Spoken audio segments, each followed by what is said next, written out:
All right. Um, the look, I think that Kamala Harris has there's a number of big problems. One is that the two hurricanes, particularly the total disaster in North Carolina, and the reality of war in the Middle East and the reality of war in um, Ukraine and the reality of 20 million illegal immigrants, including increasing attention to the um, people coming in, the organized criminals coming in from Venezuela. All of that, I think, puts her at a difficulty because while she might be an acceptable candidate in a period of peace and prosperity, uh, if you need a strong commander in chief at a time that the country is in danger, I think that she fails at almost every grounds, including just body language. I mean, she's not capable of communicating how in a way that most people would think, oh yeah, that I can see her in a real crisis doing something. I think second, she's really hurt by her record in ways that are weird.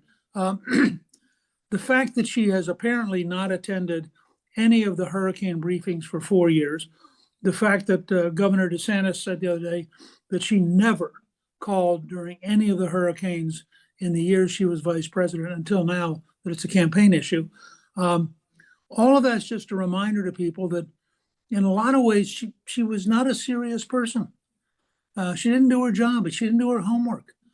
She didn't do the grinding daily things you have to do to be successful at the top. Um, and then third, and I'm partly influenced by watching Saturday Night Live, which has the most brilliant rendition of her I've ever seen. But I'm also influenced by just watching her. I think, and I suspect you and I disagree a little bit about this. I think the dual disaster that she did badly on her own on 60 Minutes, and people were just tearing her apart the next day. Hugh Hewitt in particular just was astonishing and how much he took apart that interview. But then the secondary story, which you and I agree that 60 Minutes has always had a tradition of editing cheerfully, which is why I refused to go on. I told him years ago, I said, I'll be glad to come on if it's unedited tape, but I will not come on if you're going to edit it.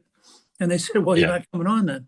But given the mood of the country about the way the media has decayed, to have the two, and the both versions are now out, to have the totally incoherent version of her answering, followed by the edited CBS version of her answering, is just one more blow at two levels. One is it reminds everybody that the media who they dislike is totally for her. And two, it gives everybody a chance to see these two comparative explanations, and is just a further reminder of how incoherent she's capable of being when she's on her own. So my guess is, and again, as you know, I was wrong about the red wave in 2022. I'm cheerfully willing to accept that there are moments I've misunderstood this stuff. But my guess is that we're in the early stages of watching her collapse, and that given the objective, larger realities that surround her. One last comment, which I know you wrote me back about today.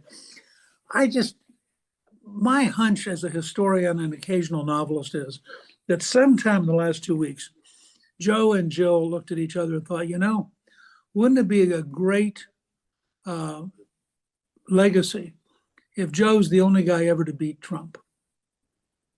And I think the stuff he's done to undermine her in the last 10 days is pretty amazing, and I don't think it's an accident.